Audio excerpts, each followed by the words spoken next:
the Beatles came to America. I was right in front of the TV watching, and I was like, Ringo Starr, I want to be a drummer. My dad said, we lived in an apartment, so I couldn't get any drums. And I always wanted to be in a band, but I just didn't have any, way of doing it. I didn't know anybody. And then finally, I went in the Air Force. I think it was 77, something like that. And I bought a bass and I bought a guitar. I came home on leave one day and I said, Kevin, here's the bass. I'll keep the guitar. We'll start a band when I get out. Well, Kevin kept practicing the bass. I never practiced the guitar. I ended up selling the guitar for some money. And when I got out, I organized the first practice. It was basically, but they didn't want me in the band. So I said, fuck this, I'll find my own thing. And then I met Jim Swope up in Hagerstown. And he goes, well, we're looking for a bass player. And I was, well, I got one for you, because Kevin had just left Bart and them, and so I brought Kevin up to jams. They started jamming. Wait a minute, you got kicked out of the Jet Electro? Yes. They didn't want me. Okay. Nobody wanted me. Bart kicked you out. Nobody wanted me. I don't understand. You were music from the Well, you know what? I'm going to give my wife some credit, because when I worked up to Mountain View like in the early '80s. My wife was working here, and that's where I met her. And we closed the bar, and at night I'd get up on the drums. They'd always leave a shit up there. I'd get on the drums and like be banging them. I told Vicki, I said, one day I'm going to be up here. She was like, yeah, okay. But and then I'd tell her about they didn't want me, blah. She goes, you just keep trying, Brian. So anyway, I met Jim, and I would go to the practices, and Jim was trying to sing and play at the same time, and I just kept hanging around wanting a chance to sing. And he finally said, Brian, I can't sing and play guitar at the same time. Here's your chance. So I took and ran with it. And that's pretty much where, that's how That turned into the left. Yeah, that turned into a If you left. don't know all the little. And we did we actually did 2 albums, You're like Can I Yeah. throw a question in, Yeah. just to interject? One of my Did I? Go ahead. No, one of my favorite Masturbation things days. was, yeah, exactly. Is it Kenny, how do you say his name, Balzac or something like that? Ball Stank. From the Runs. Yeah.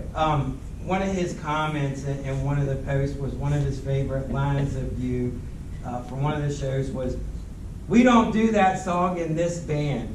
So that's one of the things I've always been fascinated with you, is that there's all these different bands that you've been in, Beef Pistol, Sourpuss, The Left, the Voodoo Love Gods.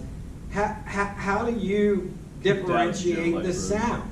How do these bands not become The same thing. Voodoo Love God version, 3.0? And they're all distinctly different bands. Yeah, they are. They are. Who said they're not the same? It comes with the guys you're with. It comes with the guys that you're playing with. I mean, Anytime you just develop a pull sound. one member out, put another guy in, it's going to It's slightly different. change the Yeah, it's dynamic. It's going different. to slightly change the sound. You could even be playing the same songs, but it's going to sound a little different. You know what I mean? Right. That guy's going to have a slightly different style, and it kind of changes the whole vibe of the band too. The sense of humor, the kind of jokes, and the just sort of volume and cadence, kind of the band speaking to each other too. I think that the Doesn't usually stay the same. humor part too, with you guys, has always been one of my, clearly one of the reasons I've come back for more reviews. Wow. Was the level of humor, and to finally hear Brian's laugh again, like after 20 years, that it's like music to your ears. You gotta Give him have the a laugh. sense of Give him the laugh, Brian. No. I'm serious. I got my Mr. Rogers sweater on today. You got your pajama bottoms on I'm too. doing this. But Going to Walmart. It's Martinsburg. It's Yeah. right on point. But Yeah, exactly. Don, Exactly. if you can't laugh at yourself and you can't laugh at everything, life's too short to be serious all the time. I mean, you could be gone tomorrow. All right, So everything should be. Here's a Voodoo Love God story, and see if you guys remember this. I came over to a rehearsal. This is over in Hagerstown, and I brought the girl Jessica Ibs with me, and she wants me to punch her in the nose. And do you remember I gave her a bloody nose? Yeah. Oh yeah. Speaking about punk, Requested that. She requested that, and, yeah. I've always regretted that and felt somewhat bad about it, but, that's okay, it's okay. it definitely, It's captured okay a to punch moment. Hey, Brian wrote a song about that. yeah, I got a new, Yeah. Sourpuss has a new song called I Punched a Girl. I and- Punched a Girl. And it's happened in Chambers, we were playing in Baltimore, Andy was in the band, Eric was in the band, we're unloading. And John Horniak was in the band. Yeah. Oh, Tom. Yeah, Greg, I think we had about 20 guys in the band at that time, and Corey, but anyway, we're coming off, I'm carrying my bass amp, and this girl's like standing in my way, I'm trying to get past her. I said, excuse me, and she's like, no. And I was going, excuse me, and she's like, going, no. I put the bass down, went, boom, smacked her right in the face. Andy seen her the next day, and your class, because you were going to Towson, weren't you, at the time? And she had a bloody, or a black eye or something, or. She had a broken arm and No, absolutely not. Okay. her jaw was wired shut, Brian. No, I don't condone that. I know you do. I've never hit my wife, ever. Yeah, but, I mean, that's basically the whole, Another funny story. well, I mean, it was funny at the time. Brian, what's the longest you've gone without performing? It was probably when we reformed the left in, actually, 2007 was the Voodoo's last show at Throttles in Clear Spring. Yeah. And Eric kind of stepped away. He had his young kids growing up, and he had to he said, I kind of got to do this, Brian. So I actually called Jim and said, hey, would you play guitar? Because Bill was playing drums for us, right? Yeah. It was Bill me, Sword. Me, Rod, Eric, and Bill Sword.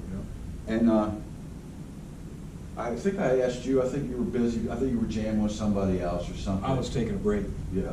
So I called Kevin, and Jim goes, well, that's basically the left, and it was. So he goes, let's do some left songs. And I was going, all right. So we kind of reformed, and they re-released our 2 albums on a CD, and that was coming out in like 2006, I believe. So we jammed together again, like from 2006 to probably 2011, but Kevin and Jim, they never kind of meshed, like together, so it kind of like fell apart in 2011. From 2011 to 2012, for about a year, I didn't do nothing. I had an itch, man. I had to get scratch it. Right. And so I called Dennis Crowley up. He played the last show with the left as a bass player because Kevin didn't want to do it. So I called Dennis, and Jim was getting into his country stuff, and so I called Dennis and said, hey, you want to get together and jam so I can play a little bass, a little bit, and not really, but anyway, we started jamming, and then I said, we need a drummer. He goes, well, I think I can get Scott to play drums. Scott used to play drums, and he started playing bass here for a while. He goes, I think he'll play bass. So we started jamming, and we were practicing down at Dennis's, and Dennis didn't want to practice there, so we started going up to Tim's and practice. It was just me, Tim, and Scott. And then Bart comes along wanting to get in on the action, and we started jamming, and we started Sourpuss, and then Scott passed away, got killed in a car accident in 2016, and he was doing all the singing. Because most of the songs were his, because I said, he goes, I got a bunch of songs. He never got to really perform all songs. He was in a couple bands like Monster Hall Rock. Callers, wasn't he? Well, he was in Monster Rock. Beat Pistol. Yeah, We Beef did find Pistol, a but song. He sang a few. yeah, he did In a fact, couple. he's on the Deadly Spawn. Monster Rock's got a song on it. Yeah, he was in Monster Rock, but I said, okay, Scott, we'll do a bunch of your songs. So he was singing them, and I was just playing bass. And then when Scott passed away, I was like, well, I better fucking get on the stick and learn how to sing and play bass at the same time. So I started doing that, and I met a girl at one of the shows that we were supposed to play. It was kind of like a memorial show for Scott. It was at the place in Boonesboro. It was, what the fuck was that place called? Not Slammers, but Stingers. Slammers was up here, I think. Yeah, The we played- Voodoo Love Guys we did played there. like 1990, yeah. But anyway, I met some girl there, and she goes, hey, I hear you looking for a drummer. I was like, yeah. So I called Eric Ball, and he was like, yeah, I'll be interested. So got Eric, and then we played a couple shows with Eric, and like a couple months later, Tim's wife said he can't play in the band anymore, and me and Eric had been talking already, and I called him up and I said, hey, slot's open, you want it? And he was like, hell yeah. So we started jamming. So Eric's been in the band 3 years now. Eric Ball's been in the band 3 years now.